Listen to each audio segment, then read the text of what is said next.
Hello friends, मैं doctor Saroj Chahar और आज का मेरा टॉपिक है स्कॉलरडॉन का रेस्पिरेटरी सिस्टम।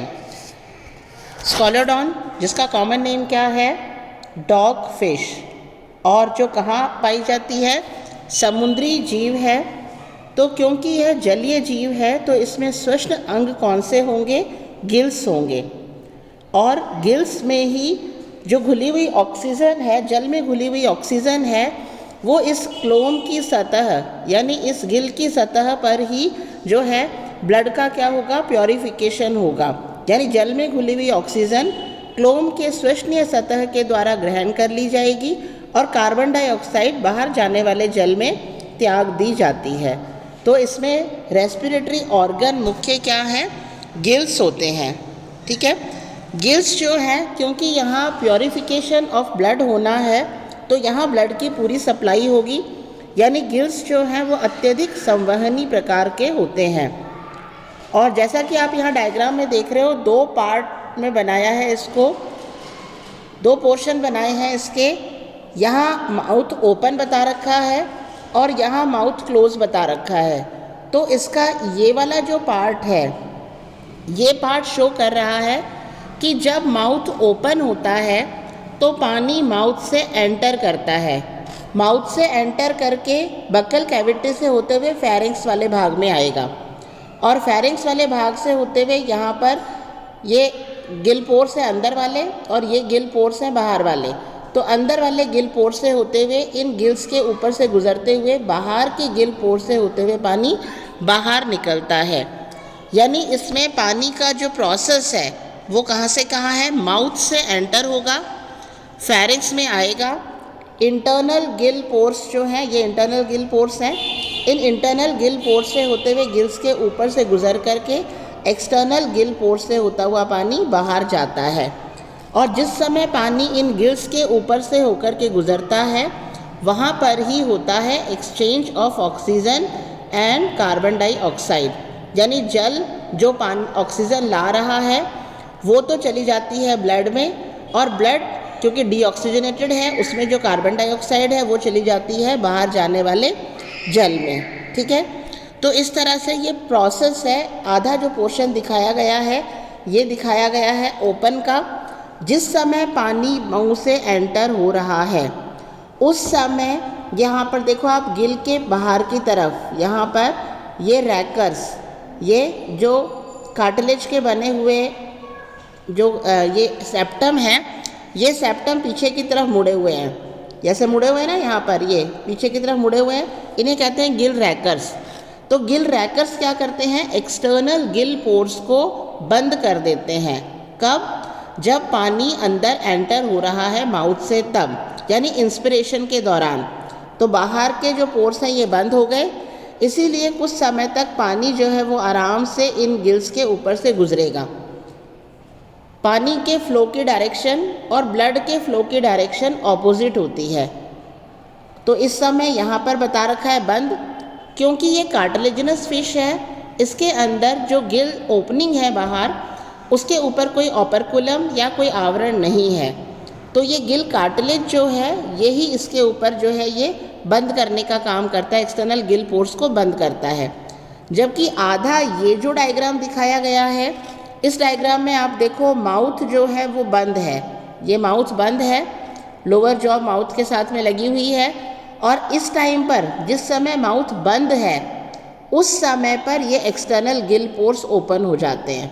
यानी जब माउथ बंद है तो एक्सटर्नल गिल पोर्स ओपन है और पानी जो है ये बाहर चला जाएगा। तो इस तरह से इस एक डायग्राम में ही इंस्पिरेशन और एक्सपिरेशन दोनों की प्रोसेस को शो किया गया है। इंस्पिरेशन के दौरान पानी जब अंदर आएगा तो माउथ ओपन है, लेकिन एक्सटर्नल गिल पोर्स जो हैं ये बंद हैं। और एक्सपिरेशन के दौरान माउथ बंद है और एक्सटर्नल गिल पोर्स जो हैं ये ओपन है, यानी पानी बाहर जाएगा यहाँ से। इसके अलावा आप यहाँ पर देखो डायग्राम में, स्कॉलरडॉन के अंदर 5 जोड़ी गिल पाउचेस पाए जाते हैं। कितने जोड़ी हैं, 5 जोड़ी गिल पाउचेस हैं।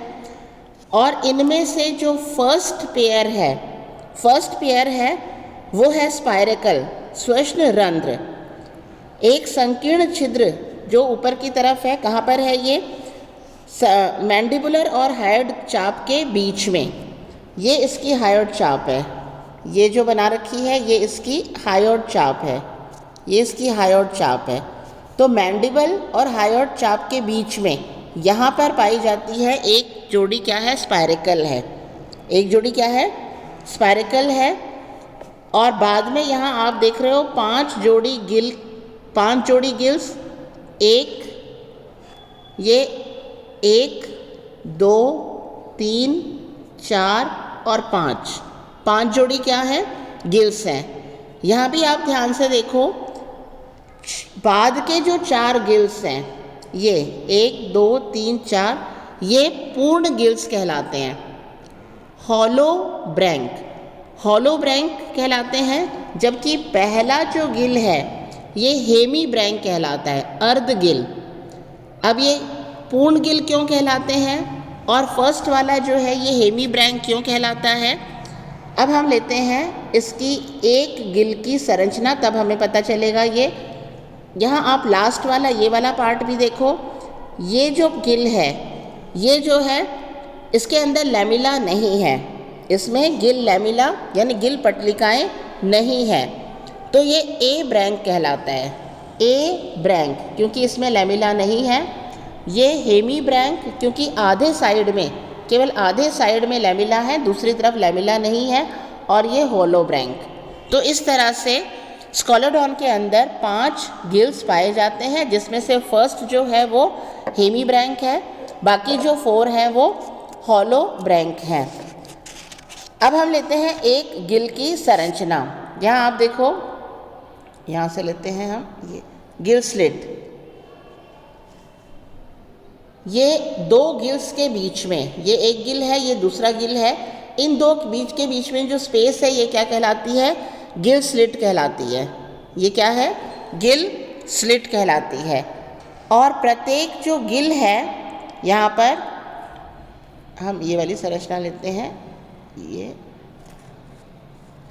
एक गिल की संरचना है। तो यहाँ इसकी जो मेम्ब्रेन होती है गिल की, जो इंटरनल मेम्ब्रेन है वो बनाती है गिल लैमिला। ये इस तरह से गिल पटलिकाएँ फोल्ड हो रही हैं, ये संरचनाएँ फोल्ड होकर के बनाती है गिल पटलिका। और इसी तरह से दूसरे साइड में भी यहाँ पर क्या है, गिल पटलिका, एक कॉम्ब लाइक स्ट्रक्चर बन रहा है, एक कॉम्ब लाइक स्ट्रक्चर बन रहा है। 2 गिल पटलिकाओं के बीच में, 2 गिल पटलिकाओं को कौन सेपरेट करता है, इंट्रा ब्रैंकियल सेप्टम। ये 2 के बीच में क्या है, इंट्रा यानी बीच में, इंट्रा ब्रैंकियल सेप्टम। और इनमें जो आगे का गिल लैमिला, जो एंटीरियर साइड में गिल लैमिला होता है वो छोटा होता है, और जो पोस्टीरियर साइड का गिल लैमिला होता है वो बड़ा होता है। पोस्टीरियर साइड का गिल लैमिला कैसा होता है, बड़ा होता है। 2 गिल लैमिला के बीच में क्या है, इंटर ब्रैंकियल सेप्टम है। यहाँ हम लेते हैं इसका ये वाला डायग्राम एक गिल का। प्रत्येक जो गिल है उसमें आगे की तरफ जो ये स्ट्रक्चर है, यहाँ पर मसल पाई जाती है, ये मसल, इस मसल की सहायता से गिल जो है ये मूवमेंट करता है।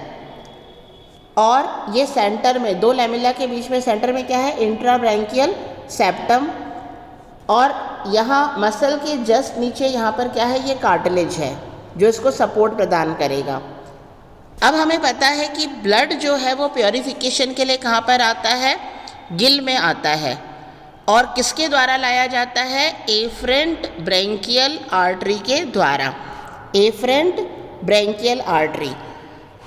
हार्ट जो है स्कॉलोडॉन का वो विनोसस हार्ट कहलाता है, क्योंकि हार्ट के अंदर इम्प्योर ब्लड होता है। हार्ट जो है स्कॉलोडॉन का वो ब्रैंकियल हार्ट कहलाता है, क्योंकि ये इम्प्योर ब्लड हार्ट से केवल गिल्स में जाता है फॉर प्योरीफिकेशन। और गिल्स में प्योरीफाई होने के बाद में ब्लड शरीर के विभिन्न भागों तक पहुंचाया जाता है, यानी शरीर के विभिन्न भागों में शुद्ध रुधिर जो है वो पहुंचाया जाता है। तो हम लेते हैं, जैसे ये यहाँ दिखा रखा है एफरेंट ब्रैंकियल आर्टरी, तो वेंट्रल आउर्टा हार्ट एस शेप का होता है, ये साइनस विनोसस हो गया, ये ऑरिकल है, ये वेंट्रिकल है, ये कोनस आर्टरियोसस है। कोनस आर्टरियोसस ओपन होगा वेंट्रल आउर्टा में। फिर वेंट्रल आउर्टा जो होता है उससे निकलती हैं आर्टिक आर्क्स। ये जैसे अगर हम बनाएं वेंट्रल आर्टा, ये वेंट्रल आर्टा है, इससे निकलती हैं आर्टिक आर्क। तो ये आर्टिक आर्क क्या है? Efferent branchial arteries. जैसा कि नाम से पता चल रहा है, प्रत्येक एफरेंट ब्रैंकियल आर्टरी अपनी अपनी तरफ के किस में जाएगी? गिल में जाएगी और वहाँ अशुद्ध रुधिर लेकर के जाती है। तो ये है एफरेंट ब्रैंकियल आर्टरी, ये efferent branchial artery. Efferent branchial artery पर आने के बाद में जो ब्लड है वो इन लैमिला के ऊपर से होकर के, वो इस लैमिला के ऊपर से होकर के गुजरता है और इसी टाइम पर पानी जो बाहर से अंदर आया है वो इसके ऑपोजिट डायरेक्शन में होकर के गुजरेगा। और जब ये पानी और ब्लड के अंदर उपस्थित ऑक्सीजन और कार्बन डाइऑक्साइड का ऑस्मोसिस के द्वारा क्या हो जाएगा? एक्सचेंज हो जाएगा। और उसके बाद में जब यहाँ से बाहर निकलती हैं ये आर्टरीज, तो ये कहलाती हैं इफरेंट ब्रैंकियल आर्टरी। तो यहाँ देखो आप, ये है प्री यानी ऊपर एंटीरियर साइड से निकलने वाली, और ये है पोस्टीरियर, ये है एंटीरियर इफरेंट ब्रैंकियल आर्टरी और ये है पोस्टीरियर इफरेंट ब्रैंकियल आर्टरी। तो एफरेंट ब्रैंकियल आर्टरी तो अशुद्ध रुधिर लेकर आ रही है गिल में, और इफरेंट ब्रैंकियल आर्टरी ये होगी efferent branchial artery. Efferent branchial arteries दो हैं, एफरेंट अंदर की तरफ एंटीरियर इफरेंट ब्रैंकियल आर्टरी और ये पीछे की तरफ पोस्टीरियर इफरेंट ब्रैंकियल आर्टरी। और अब ये जो इफरेंट ब्रैंकियल आर्टरी जो ले जा रही है, ये ब्लड कैसा है? शुद्ध है। ये शुद्ध रुधिर जो है दोनों साइड के जो लेटरल डॉर्सल आउर्टा है वहाँ तक पहुँचा दिया जाता है और वहाँ से ये पहुँचा दिया जाता है मीडियन डॉर्सल आउर्टा में। अब ये डॉर्सल आउर्टा पूरी बॉडी में शुद्ध रुधिर को पहुँचाने का काम करेगा। तो ये डायग्राम है एक गिल का। इसमें हमें क्या क्या बनाना है? ये सबसे पहले हमें ये गोलाकार जो संरचना है इसमें मसल बना दें, मसल के जस्ट पीछे से एक बड़ा कार्टिलेज बना दें और इनके बीच में लैमिला को सेपरेट कर रहा है या गिल स्लिट को सेपरेट कर रहा है, ये बना दिया इंटरब्रैंकियल सेप्टम। सेप्टम के एंटीरियर साइड में भी मेम्ब्रेनस फोल्ड है जो बना रही है लैमिला एंटीरियर, और पीछे की साइड में भी फोल्ड बन रहे हैं जो बना रहे हैं पोस्टीरियर लैमिला। यहाँ आप देखो डायग्राम में शो किया गया है, एंटीरियर लैमिला छोटा है, पोस्टीरियर लैमिला थोड़ा बड़ा है, और स्कोलेडॉन के अंदर इंटरब्रैंकियल सेप्टम जो है ये इन दोनों ही लैमिला से आगे की तरफ निकली हुई है, क्योंकि यहाँ जो छिद्र है उसको बंद करने का काम, एक्सटर्नल गिल पोर्ट्स को बंद करने का काम और प्रोटेक्ट करने का, गिल्स को प्रोटेक्ट करने का काम भी इस इंटरब्रैंकियल सेप्टम का है। इसीलिए यहाँ पर इंटरब्रैंकियल सेप्टम जो है ये साइज़ में लैमिला के कंपेयर में बड़ी है, जबकि जो बोनी फिशेस होती हैं उनके अंदर जो इंटरब्रैंकियल सेप्टम होता है वो छोटा होता है, क्योंकि उसके अंदर जो बाहर की तरफ गिल्स ओपन हो रहे हैं यानी गिल स्लिट्स हैं, उसके ऊपर एक आवरण होता है जिसे क्या कहते हैं? ओपरक्यूलम कहते हैं। फिर हमें यहाँ पर ये एफरेंट ब्रैंकियल आर्टरी बना दी और ये दो ऊपर की तरफ anterior efferent branchial artery, posterior efferent branchial artery. इसी तरह से नर्व जो यहाँ पर सप्लाई हो रही है, नर्व जो पहुँच रही है एंटीरियर साइड को कहेंगे प्री ट्रीमैटिक नर्व और पोस्टीरियर साइड को कहेंगे पोस्ट ट्रीमैटिक नर्व। और यहाँ जो भोजन सप्लाई हो रहा है तो ये न्यूट्रिएंट वेन, तो इस तरह से ये डायग्राम बन गया एक गिल का। अब हम लेते हैं यहाँ पर, ये डायग्राम क्लियर है? अब हम इसको थ्योरी के साथ में लेते हैं। स्कोलेडॉन में 5 जोड़ी गिल पाउचेस होते हैं, इसमें 5 पेयर ऑफ गिल पार्श्व सतह पर यानी हायोड आर्क के पीछे उपस्थित हैं, एक श्रृंखला में उपस्थित हैं। ये एक श्रृंखला में उपस्थित हैं हायोड आर्क के पीछे, ये हायोड आर्क के पीछे एक श्रृंखला में उपस्थित हैं। ठीक है, फिर हम लेते हैं यहाँ पर प्रत्येक गिल स्लिट भीतर की ओर इंटरनल ब्रैंकियल अपर्चर द्वारा और बाहर की तरफ एक्सटर्नल ब्रैंकियल अपर्चर द्वारा खुलता है। ये यहाँ पर हम लें प्रत्येक गिल, ये इंटरनल गिल अपर्चर द्वारा तो फेरिंक्स में खुल रहा है और एक्सटर्नल गिल अपर्चर द्वारा बाहर की तरफ खुल रहा है। ठीक है, अब लेते हैं हम गिल स्लिट्स। 2 गिल्स के बीच की जो जगह है वो क्या कहलाती है? गिल स्लिट। ये दो गिल है, एक गिल और दूसरा गिल, और उसके बीच में जो स्पेस है ये क्या कहलाती है? Gill slits. तो गिल स्लिट्स की एंडोडर्मल म्यूकस मेम्ब्रेन बनाती है समानांतर वलन की एक श्रृंखला, जिससे क्या बनते हैं? गिल लैमेला बनते हैं। जिससे क्या बनते हैं? गिल लैमेला।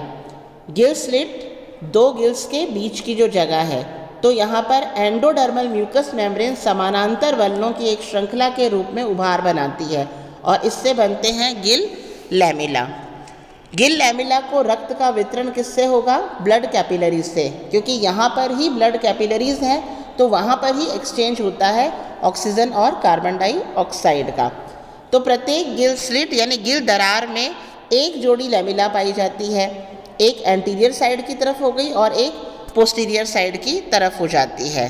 ठीक है, अर्थात एक गिल स्लिट में दो अर्धगिल पाए जाते हैं, हाफ दो अर्धगिल पाए जाते हैं। दो जो लैमेला है उनके बीच में जो पट्ट है उसको क्या कहेंगे? इंट्राब्रैंकियल सेप्टम कहेंगे। और ये आपको बता ही दिया ये डायग्राम। अब हम लेते हैं यहाँ पर इंट्राब्रैंकियल सेप्टम।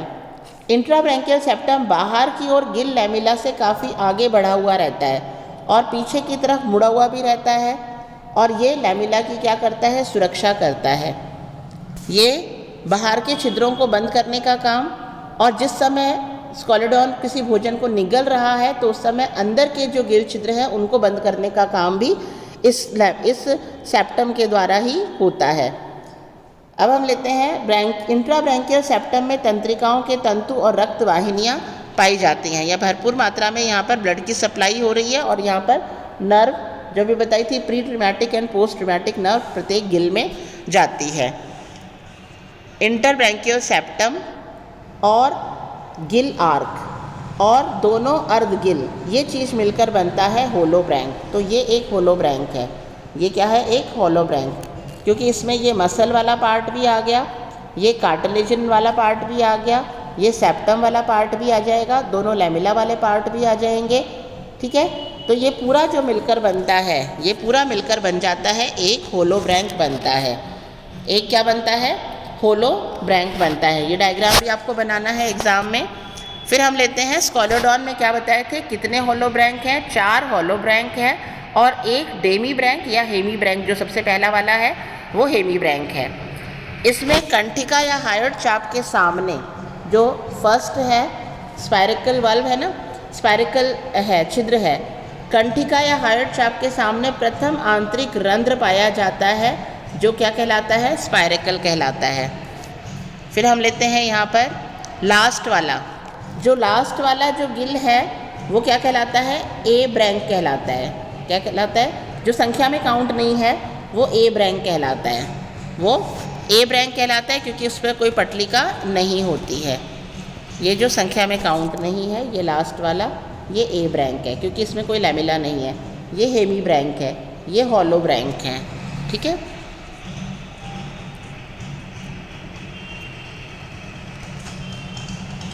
तो इस तरह से स्कोलेडॉन में हर पार्श्व में कितने अर्धगिल हो गए? 9 अर्धगिल उपस्थित होते हैं। अगर अर्धगिल की संख्या देखी जाए तो टोटल कितने हो गए? 9। हम वापस देख लेते हैं। ये 1, ये 2, 3, 4, 5, 6, 7, 8 और 9, क्योंकि इस पर तो लैमेला नहीं है तो इसलिए इसको क्या कहेंगे? ए ब्रैंक कहेंगे। तो दोनों साइड में 9 अर्धगिल हो गए, और वैसे हम क्या कहेंगे? 4 हॉलो और 1 हेमी ब्रैंक दोनों साइड में उपस्थित है। अब हम लेते हैं मैकेनिज्म ऑफ रेस्पिरेशन। इंस्पिरेशन और एक्सपिरेशन 2 होंगे। इंस्पिरेशन में क्या बताया था मैंने? माउथ ओपन होगा। जिस समय माउथ ओपन होगा एक्सटर्नल गिल पोर्स जो है वो बंद होंगे, और जिस समय एक्सपिरेशन होगा तो उस समय क्या होगा? माउथ बंद हो जाएगा और एक्सटर्नल गिल पोर्स ओपन हो जाएंगे। तो माउथ ओपन होगा इंस्पिरेशन के टाइम। कैसे होगा? बक्कोफेरेंजियल कैविटी का जो फर्श है, मुख ग्रसनी गुहा का जो फर्श है, वो हाइपोब्रैंकियल मसल्स के द्वारा नीचे आ जाता है। उनकी कॉन्ट्रैक्ट होगी हाइपोब्रैंकियल मसल, तो उससे नीचे आएगा। साथ ही ग्रसनी चापें जो हैं, इससे ग्रसनी की दीवारें भी जो हैं वो फैल जाएंगी।